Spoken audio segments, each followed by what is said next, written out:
Vision care විශ්වාසනීය දැක්ම. සාධාරණ මිලයි විශ්වාසවන්ත සේවාවයි.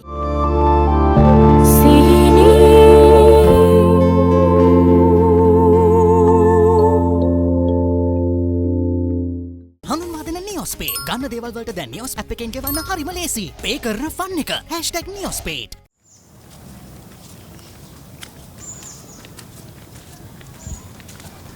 ඉන්න තියෙන හැමදේම වුණාට පස්සේ මේ යන ගමන වැඩක් වේද මන් දන්නේ නැහැ. වෙන තියෙන දේ වුණා කියලා කියන්නේ. ගත්ත හැම සතයක්ම මැරෙන්න ඉස්සෙල්ලා ගන්නවා කියූප එක. තව ඉස්සරහට මොනම කරයිද කවුද දන්නේ? මං කියන්නේ ඉතින් දැන් මේ යන ගමන තාවිදේ කරගෙන ඔක පොලිසියට වගේ ඊට පස්සේ අමන්දවත් මොකක් හරි පටලලා ඔය එන්ට්‍රියක්වත් දැම්මොත් එහෙම ඊට පස්සේ කාට කියන්නේ? එහෙම කියන තිබ්බ මු සී බුද්ධිය ඇති එක් නා. මු කෙලින්ම ඔල්මොරොන් දංකාරයෙක් නේ. ඈ? හොඳින් හරි නරකින් හරි මුව මේචල් කරන්න ඕනේ තලතෝ. මේන්නකෝ. ඉල්ලන ගානක් දීලා අපි හිංසන මේක පැත්තට කරලා තියමුද? එහෙම වුණා කියලා ඌ එතන නවතී කියලා හිතුවා. කොයි බම්මන්න වගේ හිටියට ඔයගේ හඳාන තරම් දුෂ්ට දුර්ජන හඳාන මගේ ජීවිත කාලයට බලලා නැහැ. ඕකුන් දෙවියන්ට මේචල් වෙන්නේ. මේචල් කරන්න පුළුවන් යක්කුන්ට විතරයි.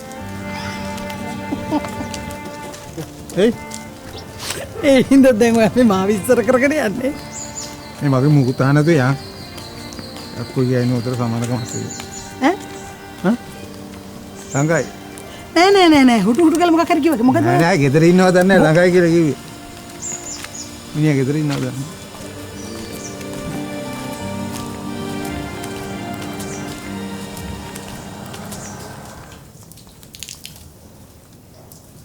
ඔහොම නිකන් උඩින් පල්ලෙන් අල්ලලා හරියන්නේ නෑනේ. පොඩ්ඩක් දාන ගහලා යටට සැරට අල්ලන්නකෝ. යටට කොච්චර ඇල්ලුවත් ඔච්චර තමයි මහත්තයා. වැඩේ හොඳට කෙරෙන්න ඕන නම් සර්විස් ස්ටේෂන් එකට දාන්න ඕන.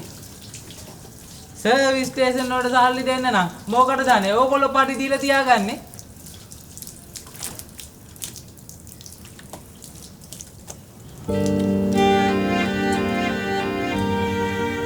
ඕ දෙන්නෙන් එක්කෙනෙක්වත් තව අඩියක්වත් ඉස්සරහට තියන්න එපා.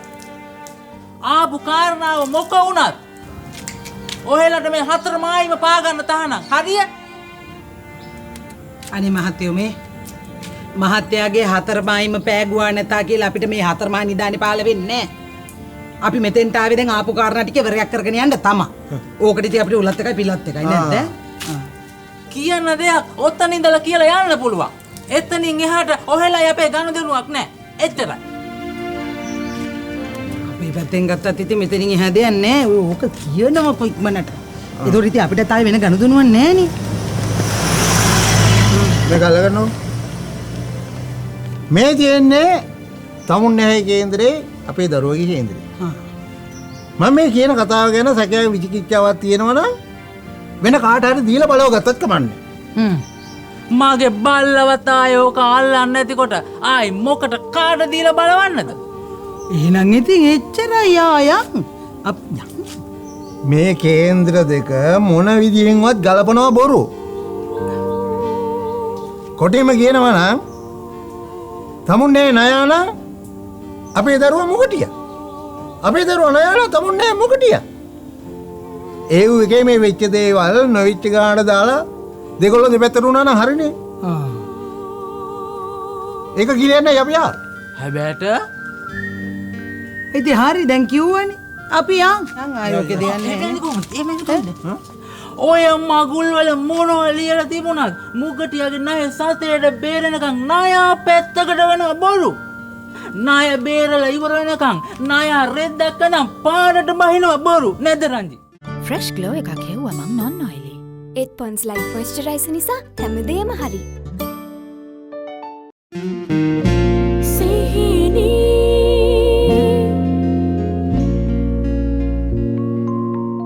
Dove වල ඇති Nutrilock serum හිසකෙස් වැටියාම 98% දක්වා අවම කරයි.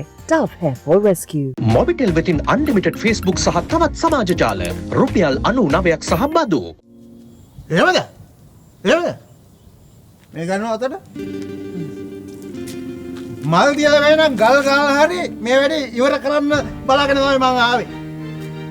දන්නේ මගේ හැටි.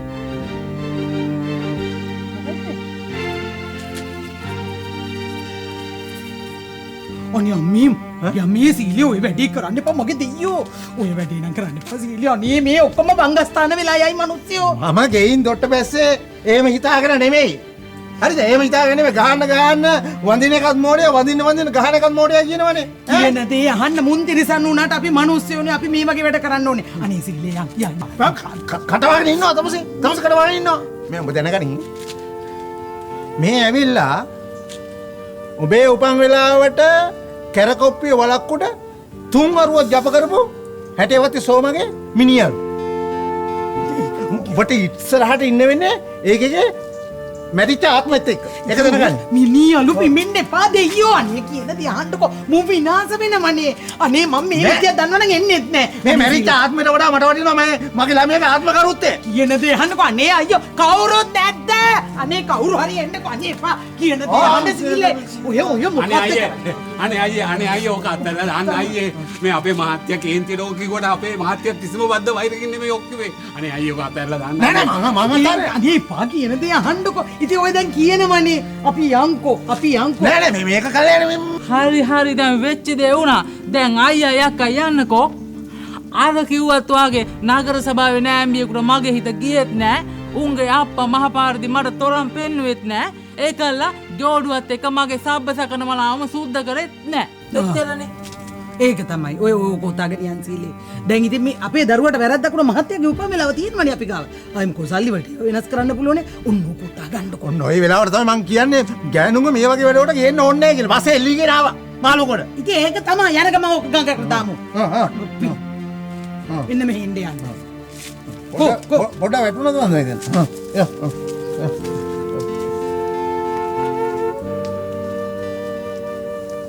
ඔය මිනි අලු කේස් නම් ලේසි නෑ මහත්තයෝ.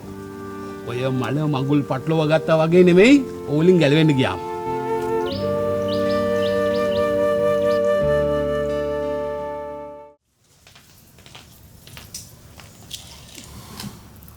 වෙනද 2 කාලා වෙද්දී එන ළමයා. අද තාම නෑනේ. දැන් වෙලාව කීයද? 2:00මාරත් පහුවෙලා. 3 වෙද්දි බැංකුත් වහනවනේ. දරුවා මගේ එනවා ඉතින් ඔයගොල්ලෝ යන්න. ඔයාව ඉතින් එහෙම තනියම දාලා යන්න පුළුවන් නම් අපි මෙලහට ගිහින්නේ.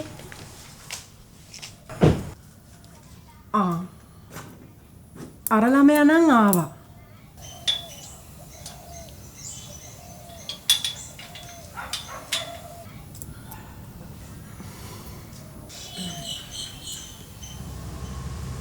දැන් එයා එනවා කියලා අම්මට කිව්වද?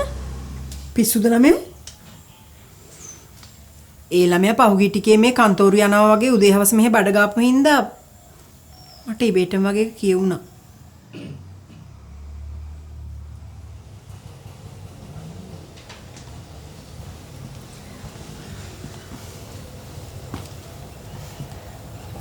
අන්ටලා කොහෙර යන්නද? අනේ ඔව් පුතේ. අංකල්ව තනියම දාලා යන්න බැරි හින්දා මල්ලි එනකන් ඉන්නේ. 3ට ඉස්සෙල්ලා බැංකුවේ ඉන්නත් ඕනේ. මෙයාගේ මේ කැම්පස් එකේ වැඩ කර සල්ලි වගේක් බඳින්න.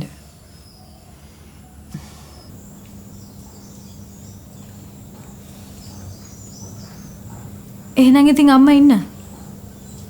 මං සඳරුත් එක්ක ගිහලා බැංකුවේ වැඩේ කරගෙන එන්නම්.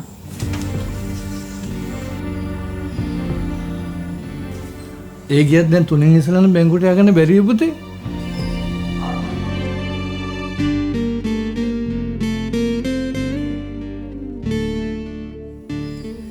ඒක නම් කතා කරලා මොන හරි කරගන්න පුළුවන් අංක. හැබැයි ඉතින් මේ මල්ලි එනකන් ඉඳලා ගියත් ඒ වැඩේ කරගන්න බැරි වෙන්නේ නැහැ. හැබැයි ඒ වැඩේ ඉතින් අද කෙරුණොත් ආයි එකට කැම්පස් දුවන්න ඕනේ නෑනේ.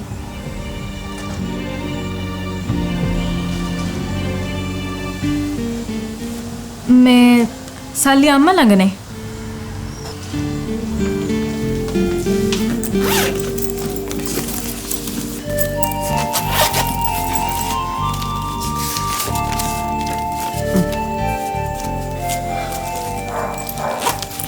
මම මේක ඉවරක් කරන් එන්නම් තාත්තේ. එහෙනම් මේ වැඩේ කරගෙන එන්නම් ආන්ටි.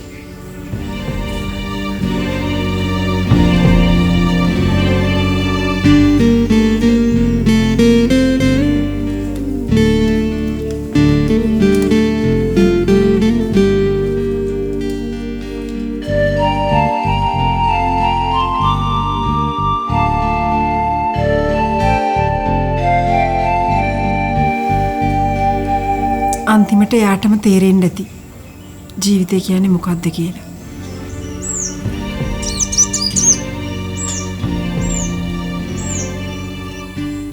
මේ දරුවට හරි වැරද්ද පෙන්වෙන්නේ නම් දෙයියෝ බුදුන්ම තමයි.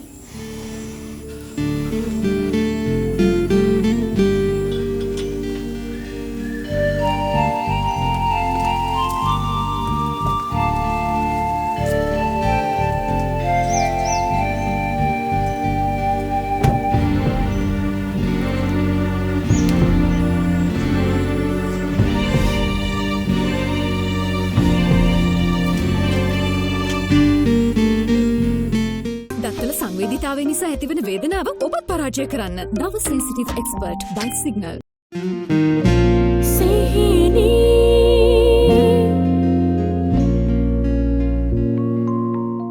ඔබේ තිස කෙස්වලත් ආරක්ෂාව වෙනුවෙන්ම ලයිෆ් බොයි ඩබල් සැෂේ දැන් රුපියල් 10ක් පමණයි.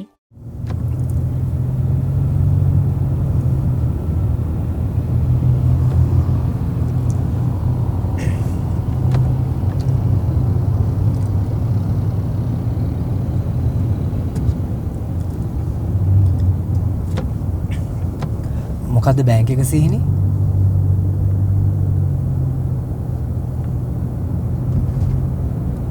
ඒක මට ඔන්ලයින් ට්‍රාන්ස් කරන්නත් පුළුවන්. මට ඕන උනේ වාත් එක චුට්ටක් කතා කරන්න.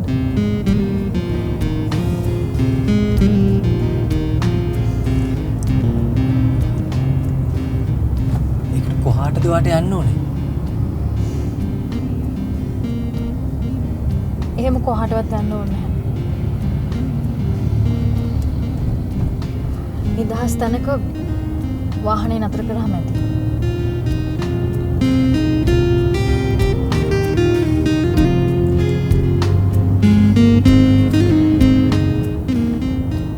නෝනෙට කියන්න අපි වැටපයින්ද හදනකොට ගැට ගහලා හිටපු බල්ලා වගේ පැනපු එක යන්න හදද්දි පොලිසියට හොච්ච කම්ම හොරා වගේ. අනේ අම්මේ අපේ සීලෙත් මොකුත් නෑ බුලත් කොලේදී කෑරියා විතරයි බයි යටි කිරියෙන් කෑ ගැව්වා. අනේ සීලේ අයියෝ බේරන්න කවුරුත් නැත්තම් අනේ ඉතින් මේ කෑ ගැහුවෙන් තමයි වැඩේ නැගලා ගියේ. නෝනෙට කියන්න ආය මොකවත් නෑ. මීමස් මොරේ හැදිච්ච එක වගේ වෙවුලලා කියා. කෑ ගැහුවෙන් වැඩේ හොඳට නැගලා ගියා. එහෙම නොවෙන්න ඉතින් අර පොලිස් එකේ වෙසන් නාට්‍ය වගේ නිකම්ම නිකන් වැඩේ ගැසෙන්නත් තියුණා. එතකොට අර ඩ්‍රයිවර්ටවත් තේරුනේ නැද්ද ඔක බොරුවක් කියලා? නේ මහත්තයෝ. ඒක මොකවත් නෑ හෝහපුටුවා වගේ. මන්නම් කියන්නේ ඕකගේ ඉහෙනිකට පැහුනේ ඔය අවුවට ඇස්ට. වෙන දෙයකට නෙමෙයි. ඒවා දැක්කහම යෝහන්ට හිතෙනවා ඇති කසාද නොබඳපු එක තමයි හොඳයි කියලා. අනේ එහෙම කියන්න එපා නෝනේ. ඇයි මහත්තයෝ දරුවෝ වෙනුවෙන් දෙමව්පියෝ මිනි මරන්න දෙපාරක් නොහිතන කී අපි එහෙම දෙයක් කරේ නෑනේ. හා නැද්ද? මහත්තයාට කියන්න මගේ දරුවෝ දෙන්න ඔය භූමි තෙල්වත් ඉපදුනාට උන් දෙන්නව මං හැදුවේ වෝඩ් ප්ලේස් එකේ තාලෙට. අම්මපා. නැද්ද නෝනේ? මහත්තයාට කියන්න මහත්තයෝ මම ඔය දරුවෝ දෙන්න ඇඩ්වාන්ස් ලෙවල් කරන කාලේ උන් එක පන්තිත් ආවා ගියා මම. මිනිස්සෙකුට කිව්වට අදහන එකක් නෑ. මම කෙල්ලෝ බම්මන්නත් එක පැටලිල්ල ඇති කරගන්නකම් කවදාවත් කොල්ලේ දිහා හැක් කරලා බලන්නේ නැහැ.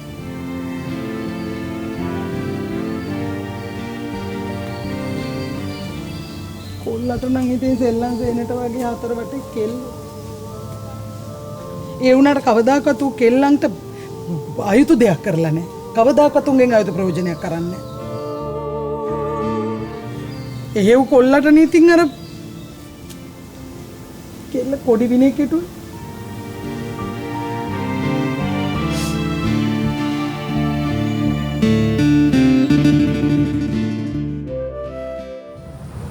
මට හැමදාම උනේ තාත්තා මං වෙනුවෙන් කරන කියන දේවල් වලට එයාව සතුටින් තියන්න විතරයි. ඒකයි මං කවදාවත් ආදරයක් ගැන හිතුවේ නැත්තේ.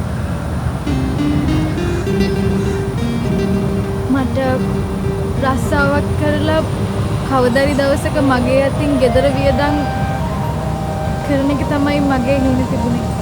ඒ අරින්න මට වෙන කිසිම බලාපොරොත්තුවක් තිබුණේ නැහැ.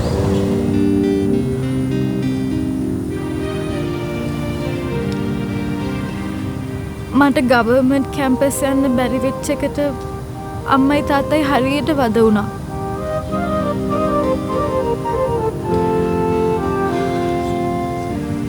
ඒ හින්දා මට ඕන උනේ මට ඒ යන්න බැරි වෙච්ච ගමන මල්ලිව යවලා අම්මගේ තාත්තගේ හිතේ හිස්තැන පුරවන්න.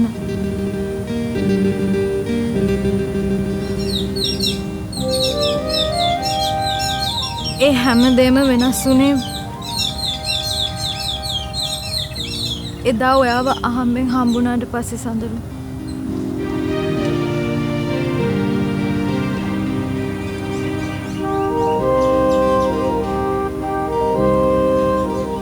මං එහෙම කියන්නේ එදා ඔයාව හම්බ නොවුණා නම් සෙනෙහස කවදාවත් මට හම්බෙන්නේ නැති නිසා.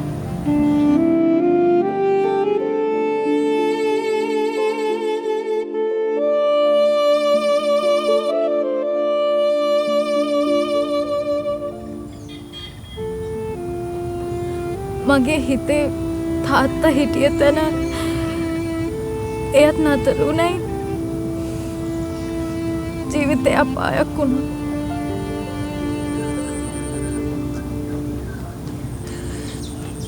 මං යාට මගේ තාත්තට වගේ ආදරය කළා.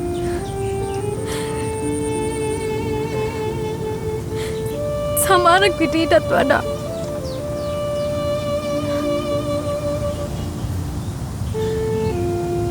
තාත්තට බොරු කියලා එයාට ඇත්ත කියන තරමටම මට එයා නැතුව ඉන්න බැරි වුණා.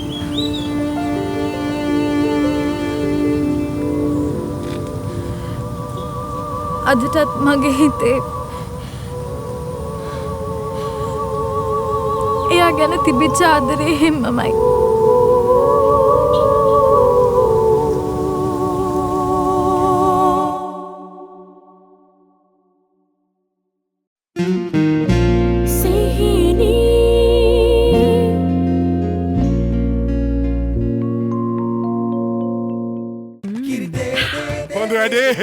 මෙල්කුණා පුදුම රහත්නේ.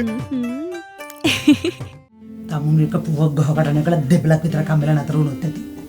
මේ මන් දන්නේ මේ කෙස්ස බහුනේ වැස්සරද කියලා. මං අම්මටයි තාත්තටයි මල්ලිටයි විඳවන්න වෙන දෙයක් කවදාවත් කරන්නේ ඔයාගේ තාත්තා හිටියට වඩා ගැඹුරු තැනක මං ඉන්නේ.